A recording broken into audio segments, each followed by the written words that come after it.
Hello, hello.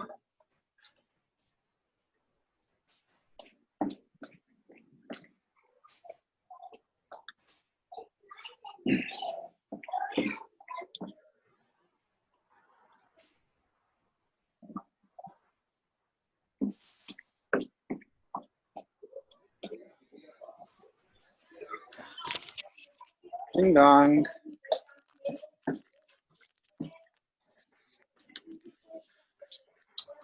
Oh, nice. You got the nice spreadsheet out there.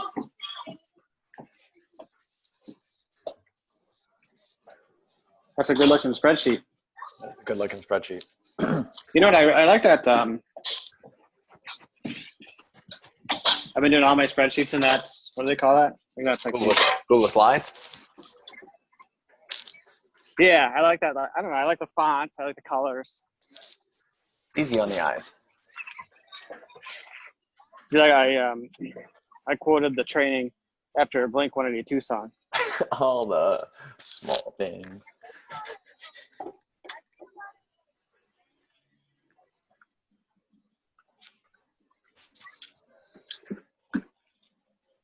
Didn't that guy have like an MTV TV show, like the drummer? Travis Barker. Yeah, that was his name. Is MTV still? Is MTV still a TV station? I don't know. What is the TV station? I mean, is YouTube a TV station? I think TikTok's a TV station. Exactly. Our kids would say that.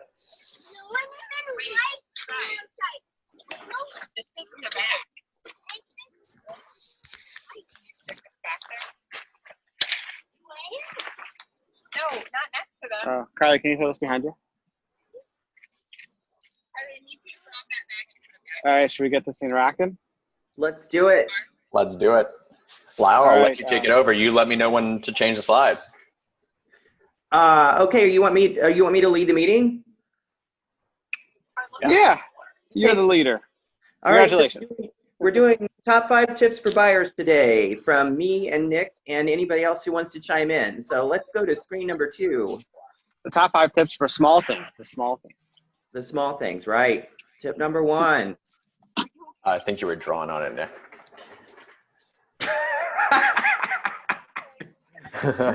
Oh, I did that. How do I erase that? Okay, let me see. There you go. It already erased. Okay. Listen, okay, number 1, really listen to your buyer. And remember, if you're talking, you're not listening. So never talk, ask questions. Ask why they're moving and what do they need out of a new home. This is mine down here. What do you imagine your life being like in your new place? I use this question a lot, especially with people who are relocating to Chicago. And I'm working with them. I'll say, what do you imagine your life in Chicago is going to be like? If they say, I want to live, somewhere where there's all the hustle and bustle right downtown, I want to live in a high rise, well, then that kind of tells you where you might start. If they say, I want to live in a small town, someplace with a small town feel where I can walk down a little street and see tons of shops, well, you know what? Maybe they want to be in Andersonville, for example. if they, or, I want to be within walking distance of the red line because I have to go downtown every day, which nobody does anymore. But I mean, anyway, so, and then Nick says, many truths come out in between the lines of communication, which means that and part of this too has to do with, I think, the house buying process. You listen to their reactions as you go through properties with them, and note their reactions and watch what they see in the houses that they like and what they don't, because then you can start filtering out the ones that you know that they're not going to like and get them to contract faster. All right, Tim, tip number 2. Set at least 20 minutes between appointments, and then have all of this stuff for every home you see. This would be probably one that Nick and I do a little bit differently, but still, that's all good information. One thing that I do now is I always send my clients, generally speaking, I send my clients PDFs of all of the properties we're going to see beforehand, so that they already have the listing sheets and we don't have to carry listing sheets around. And then I use OneNote, which is a free Microsoft program, and I start a file on OneNote for every buyer, and then I have a sub page on every in the file with the date that we went out, so I can always look back and see all the places that I showed them, and I don't have to carry listing sheets and things like that around. I can use my tablet or I can do it on my phone. 20 minutes between appointments is I think that's a good rule. Sometimes I do less if I'm out with buyers that I've been with a long time, and I know that we can move right along, then I'll do 15. I'll do, assuming that we're going to do 10 minutes in the house and 5 minutes to get to the next one. But you'll learn to gauge with your clients how long they're going to spend in a house. And obviously, if you're looking at 2-bedroom condos, you're going to be able to move through those a lot faster than, say, 4 or 5-bedroom homes. So that's kind of the gauge for that. But having sellers' mortgage amounts and price they paid and stuff like that, that's always good. And also being able to sort of talk to what homes in the neighborhood are selling for. All right, so let's go to 3. Oops, sorry.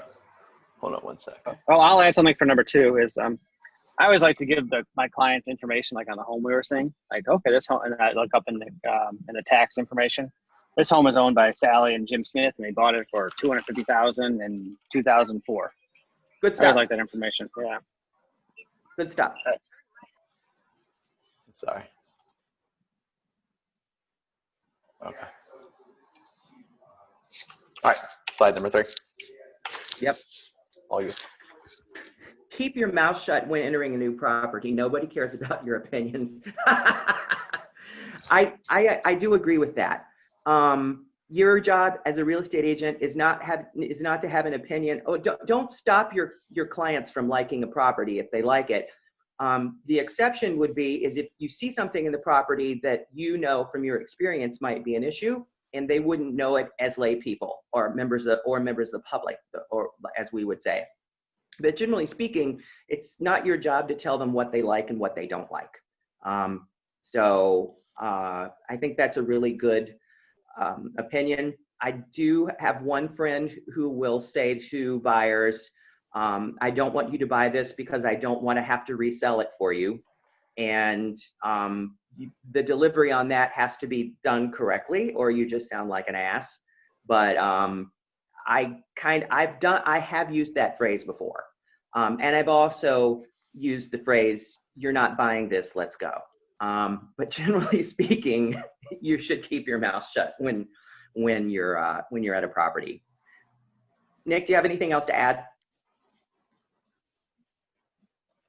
No, that's great. Yeah, one time I showed a property in Uptown. I'm like, oh, this place is horrible. But Yeah. my clients ended up buying it, and it was so embarrassing for me. Yeah. That's where I learned that lesson the hard way. You guys Yeah, want ice cream? that's true. That's true. All right, let's go to 4. Like just to Yes. emphasize on your point, 3 years ago, I walked to a house with my customer, and before I say anything, I just talked to myself. I said, "Oh my God, what is this? Red color on the bedrooms, green color on the kitchen," and it was awful. So, but I didn't say anything, and they end up buying that house. So Yeah, everyone's got different I- tastes. It's funny. Yeah. Well, yeah, there's a difference between whether something is your own personal taste or whether you see something that's wrong. You know, I remember walking into a house one time and it hadn't been lived in for a while. There were cockroaches all over the floor, and the basement looked like a place that a serial killer might like have a den. And I just turned around to them and said, "Get back in the car." And that was the end of that. But, you know, I don't do that very often. All right, let's go on to tip number 4. Don't follow your clients around like a puppy. Open doors and be available, but let them be free to roam without interference. And that also goes along with not talking too much. And generally speaking, if you're a buyer's agent and you're in the city and the seller's agent shows up, the seller's agent's job is to give your clients a tour and tell them everything that they need to know about the home. That's what they're there for. And so you really, don't need to talk a whole lot. And also, along with that, I generally counsel my clients not to make any criticisms of the home in front of the other agent and to generally just be kind.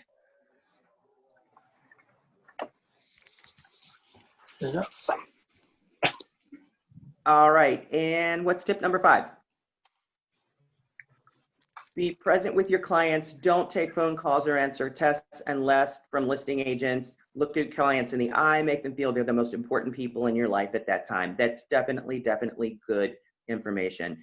If your clients don't think you care, then they're not going to be happy with you, and they're just not going to feel like you did a very good job negotiating for them.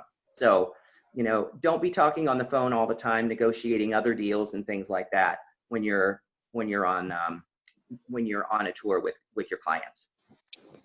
Yeah, I get this all the time, especially for mortgage brokers. Like you're trying to buy a home, let's say for $400,000, and then the mortgage broker just talks the whole time about how he's doing $20 million deals, $10 million deals. And so I realize, never talk about other deals when you're with your clients, especially if they're larger deals. Yeah. Involuntarily, and it kind of makes them, always kind of put yourself in their shoes. Exactly. So basically, you want the client to know that you only have one client, and they're your only client. Exactly. Unsaid, yeah. And I'm giving you all these tips while I'm at a closing and just in a different closing room and ignoring my clients. So that just makes me fantastic, right? That's really what funny. you preach. For our other managers who are on the call, have you got any other tips that you'd like to give? Sounds really simple, but I mean, they're all very effective tips. Yes, they are indeed. I think what they really all come down to is caring and being polite and being interested in helping your clients. And these are all sort of questions and tips that go around your being your best real estate agent self when you're out with people. I think one more thing that I'll embellish or add to sort of the questionnaire and everything is what I like to do is at the end of after showing each apartment or showing each condo or house, I ask them for feedback. Mm-hmm. And I think when you first start talking to someone, they think they know what they want, but as they start to see 2 or 3 places, they start to realize, oh, I don't like this kind of cabinet. I don't like this kind of layout, things that they would have never thought of before. Yeah. And that's going to help you narrow down what you're looking for on that next round of MLS search and go from Correct. there. Feedback. And I will also say that to go along with that that involves, like Tim says, like getting feedback from them at the end of the day, asking them which were their favorite houses. Mm-hmm. But also, like, it happens to me a lot that I will find the house that my clients ultimately buy, and it is one that they weren't particularly interested in seeing. And in fact, the closing that I'm at right now, my clients were not particularly interested in seeing the house. And I was like, no, you're going to go see this. I know you're going to like it. And they ended up buying. Yeah. Because And then, when you listen and learn, you get to know what they like. And sometimes you have to say, you know, you really should go see that. That's going to be the one for you. yeah. And to add to that too, especially in today's world, I feel like clients more and more are doing their own searches. Yes. And if you're just saying every time they send you an address, okay, I'm going to set it up, and you set it up, you're going to be running around a lot. What I'll do is, I go to the first house and they go, the bedrooms are too small. Okay, well, these are 8x8 bedrooms, so we know we need at least a 10x10 bedroom. When they send you the listing on Zillow that has all 8x8 bedrooms, instead of setting it up and wasting time, what you're going to do is call the people and say, hey, it's a beautiful house. I see what you like about it, but they're small bedrooms like that one that we saw on 123 Baker Street, so it's not going to be for you, but we'll keep looking. And that's going to save a lot of gas money, a lot of time out there. Exactly. And sometimes they'll say, like, and to go along with that, sometimes they'll just send you they'll just keep sending you things that it may not be the bedrooms, it may be the kitchen, or it may be something else. And you just have to say to them, you know what, we've seen 3 of these already and you didn't like them. Yeah, exactly. But keep reminding them that and keep telling them, they're not going to realize what they don't see, or they're not going to read it quick enough. But if you're not just saying, and that goes back to my first statement, you're not just saying, did you like that house? Yeah, sort of. No. It's, okay, what did you like about it? What didn't you like about it? And knowing those specifics are going to help you navigate and save time. Yep. Hey, listen, guys, I have to hop off now because, once again, as I said, I'm actually out of closing.